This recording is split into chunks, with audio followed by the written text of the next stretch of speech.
आप सबको एक साथ 3 घाट यहाँ पर प्राप्त होने और साथ साथ हावड़ बंधा से इस घाट तक आने के लिए सीसी रोड के शिलान्यास के लिए मैं हृदय से बधाई देता हूँ। आप सबको अपनी ओर से शुभकामनाएं देता हूँ। आप अनुमान करिए कि आज से 2 वर्ष पहले तक राजघाट में आने के लिए 10 बार लोगों को सोचना पड़ता था। रवि किशन जी किसको स्वर्ग भेजना चाहते हैं, किसको नरक भेजना चाहते हैं, ये उनका विषय है।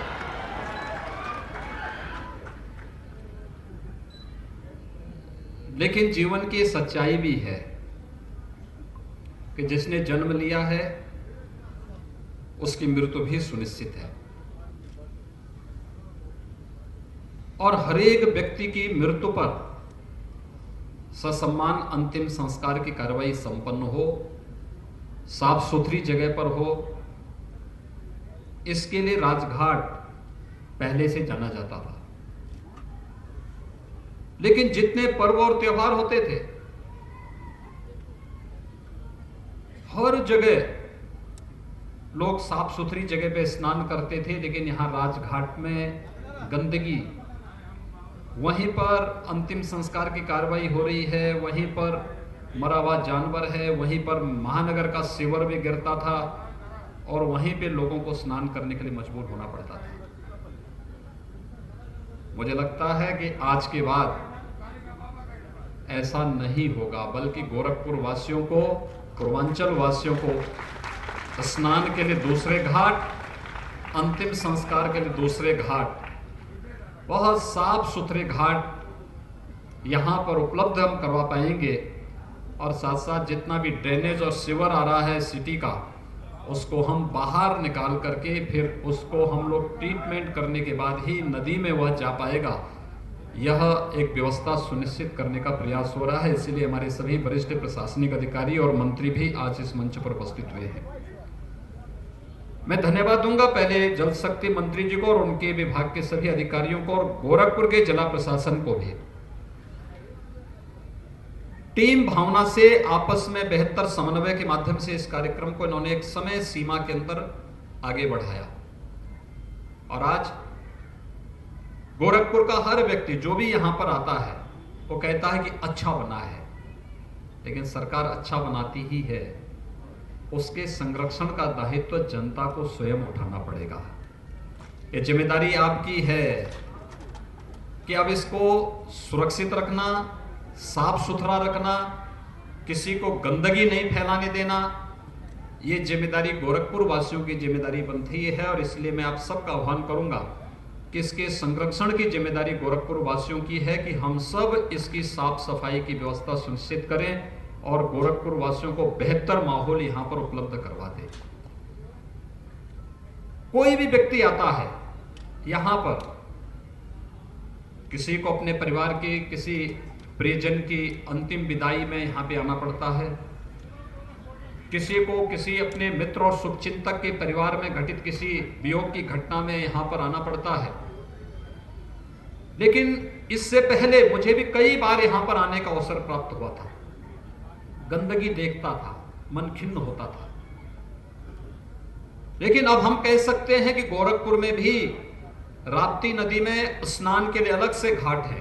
कोई पर्व हो, छठ का हो, स्नान का हो या कोई भी पर्व और त्योहार हो, मौनी अमावस्या हो, माघी पूर्णिमा हो या कोई भी ऐसा पवित्र स्नान पड़ेगा, उसमें गोरखपुर वासी भी राप्ती नदी में, पवित्र राप्ती नदी में स्नान करके ये कह सकते हैं कि हमने भी अपने यहाँ की गंगा में डुबकी लगाई है, हमने भी स्नान किया है। रामगढ़ ताल के बाद राप्ती नदी की निर्मलता की तरफ हम लोग गए हैं। रामगढ़ ताल भी एक अच्छी झील के रूप में विकसित हो रही है, लेकिन दायित्व तो हम सबका बनता है कि उसकी सुंदरता को बनाए रखना। सरकार एक बार पैसा दे सकती है, लेकिन स्थानीय नागरिकों की जिम्मेदारी बनती है कि स्थानीय स्तर पर जनता के द्वारा कहीं भी वहां पर कोई भी ऐसा कार्य न हो जो प्रकृति के विरुद्ध हो, सरकार के द्वारा खर्च किए गए पैसे के विरुद्ध कोई भी ऐसा आचरण नहीं होना चाहिए जिससे उस संपत्ति को नुकसान पहुंचता हो। और इसलिए आज ये घाट यहां पर 4 प्रकार के कार्य दिए गए हैं। उन्होंने पहले घाट का नाम जल शक्ति विभाग ने महायोगी भगवान गोरक्षनाथ जी के नाम पर यहां पर किया है, स्नान घाट है। नदी के उस पार जो घाट बना है वह मर्यादा पुरुषोत्तम भगवान श्री राम के नाम पर श्री राम घाट है। और इसके बाद जो यहाँ पर शमशान घाट है, शमशान घाट के साथ कुछ स्नान घाट भी जोड़ा गया है। वहां पर कुछ सुंदरीकरण का कार्य भी होना शेष है। वहां पर भी कुछ सुविधाएं नहीं दी जा रही हैं। खासतौर पर एक प्रदूषण मुक्त लकड़ी से भी जो वहां पर अंतिम संस्कार की कार्रवाई होगी उसके लिए भी वहां पर उस प्रकार की व्यवस्था सुविधा दी गई है। लेकिन साथ साथ गैस की सुविधा भी उपलब्ध करवा करके अंतिम संस्कार की कार्रवाई भी, प्रदूषण से मुक्त करने की कार्रवाई भी वहां पर करने का कार्य का उद्घाटन किया जा रहा है। और मुझे लगता है कि उस पूरे घाट का नामकरण भी होना चाहिए और वह यहाँ पे बाबा मुक्तेश्वर नाथ जी के नाम पर हो तो अच्छा होगा। बाबा मुक्तेश्वर नाथ जी का मंदिर यही बगल में है। कहते हैं पहले राप्ती नदी बाबा मुक्तेश्वर नाथ मंदिर के पास से होकर के गुजरती थी और बाबा मुक्तेश्वर नाथ इस शमशान घाट के वही अधीश्वर हैं, उन्हें ही माना जाता था।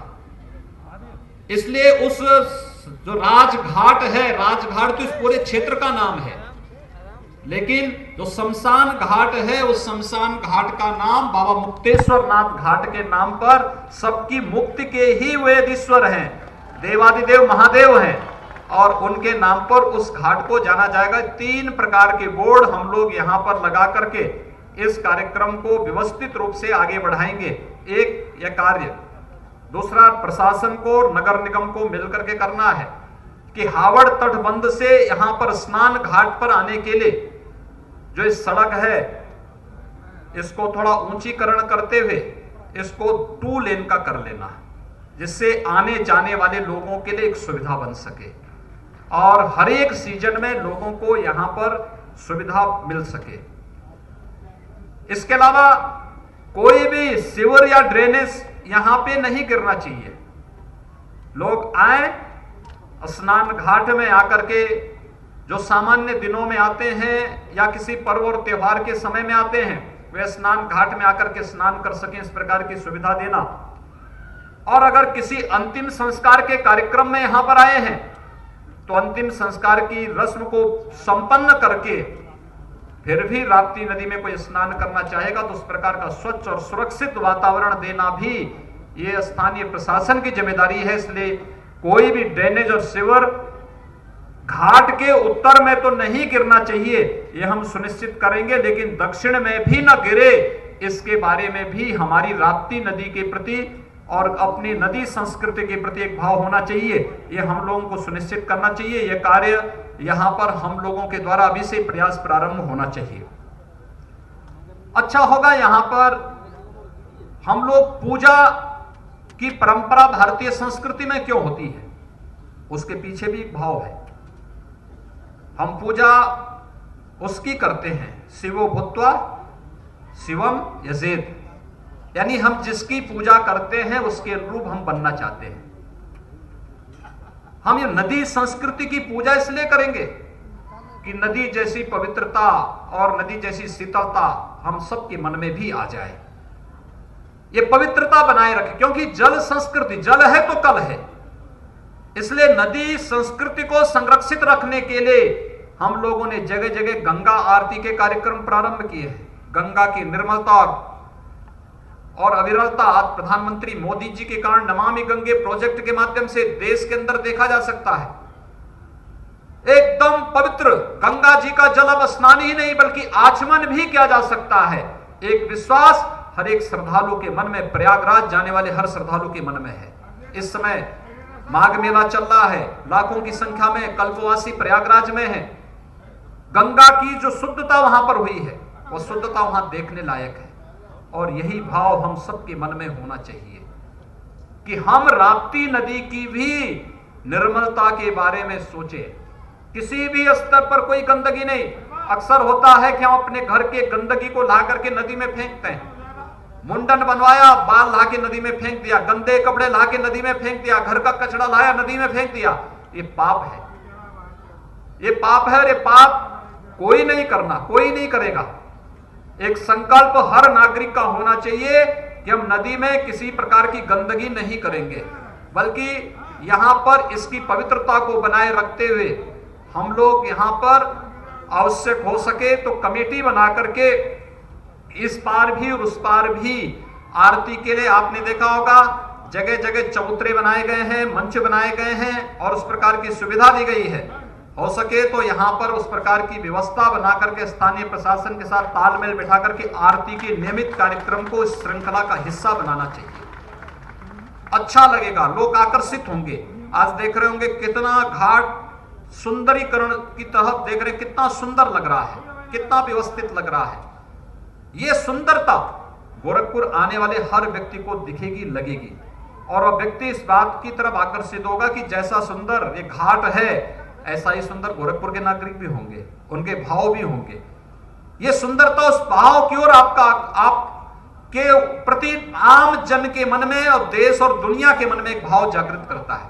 यह कार्य हमें इसके प्रति करना होगा, इसके बारे में हम स्वयं जागरूक हों।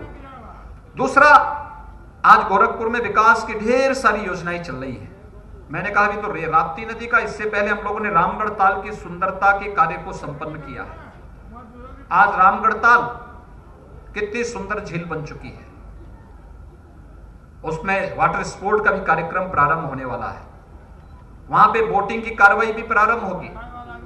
हमारा प्रयास है कि वहां पर हम बहुत जल्दी, गोरखपुर एयरपोर्ट में तो जहाज उतरते ही हैं, लेकिन सी प्लेन भी हम लोग रामगढ़ ताल में उतारने का कार्य करेंगे, जिससे कहीं से भी आप आएंगे जहाज रामगढ़ ताल में ही उतर जाएगा। उस प्रकार की व्यवस्था यहां के नागरिकों के लिए, पूर्वांचल के लोगों के लिए ये व्यवस्था यहां पर दी जा सकती है। और इसी महीने के अंत में या अगले माह हम लोगों का प्रयास है कि गोरखपुर का जो भी, गोरखपुर का चिड़ियाघर भी हम लोग प्रारंभ करने जा रहे हैं। बहुत सारे जानवर आ चुके हैं। आप देखेंगे गोरखपुर में भी अब चिड़ियाघर में शेर भी और अन्य तमाम प्रकार के जानवर आप सबको देखने को मिलेंगे। बच्चों का ज्ञानार्जन भी होगा, मनोरंजन भी होगा, और आपको अपने फालतू समय में कभी अवसर मिलता है, घर गृहस्थी के कार्य से, अपने सामान्य नौकरी के कार्य से, अपने स्वयं के काम धंधे से जब भी समय मिलता है तो कहीं कोई मनोरंजन का स्थल हम देख सकें, जाकर के उससे मनोरंजन का आनंद ले सकें, प्रकृति के संग कुछ क्षण बिता सकें। यह अवसर आपको रामगढ़ ताल के किनारे भी मिलेगा, चिड़ियाघर में भी मिलेगा, और साथ साथ इस राजघाट के घाटों पर घूमते हुए यहाँ पर चलने वाली सांस्कृतिक संध्या के कार्यक्रमों के साथ भी देखने और सुनने को मिलेगा। यानी ये सुंदरता। ऐसे गोरखपुर की सड़कों का भी है। पहले 2 लेन की सड़क थी, आज वो 4 लेन की हो रही है। कुछ सड़कें 6 लेन तक पहुंचाने का कार्य किया जा रहा है। चारों तरफ सड़कों का एक जाल, ये विकास का आधार बनती है। विकास होगा तो रोजगार भी होगा, नौजवान पलायन नहीं करेंगे। जो देश के अन्य भागों में लोग नौकरी और रोजगार के लिए जाते हैं, उनको उनके घर में ही नौकरी और रोजगार उपलब्ध जब हो जाएगा तो वह अपने घर गृहस्थी को भी अच्छे ढंग से देख पाएगा, और साथ साथ यहाँ पर ज्यादा मेहनत से कार्य भी कर पाएगा। और ये सुविधा यहाँ पर देने का कार्य आज प्रारंभ हुआ है। आज मैं इस कार्य के लिए हृदय से धन्यवाद दूंगा जल शक्ति विभाग को और स्थानीय प्रशासन को, कि स्थानीय जनप्रतिनिधियों के साथ मिलकर के उन्होंने बेहतर टीम वर्क का काम किया है, और आज उसका परिणाम है कि यहाँ पर हम लोग गोरखपुर वासियों को एक बेहतर और सुंदर स्नान घाट उपलब्ध करवाने में सफल हुए हैं।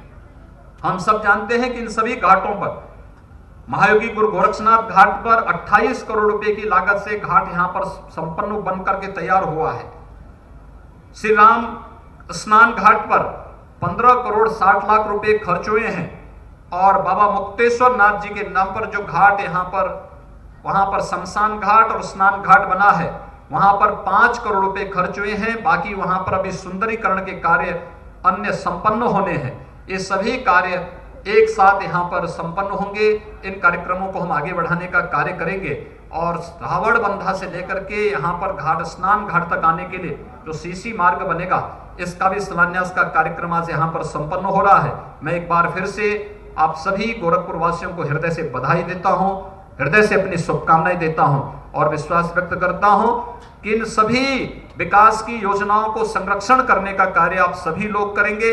इसकी सुंदरता को, इसके रखरखाव को, यहाँ पे गंदगी न करना, इसमें किसी प्रकार का कोई तोड़फोड़ या अव्यवस्था या अराजकता फैलाने की छूट किसी को नहीं देंगे। इस विश्वास के साथ आप सबके प्रति बसंत पंचमी के अवसर पर मैं हृदय से बधाई देता हूं, शुभकामनाएं देता हूं। धन्यवाद। जय हिंद।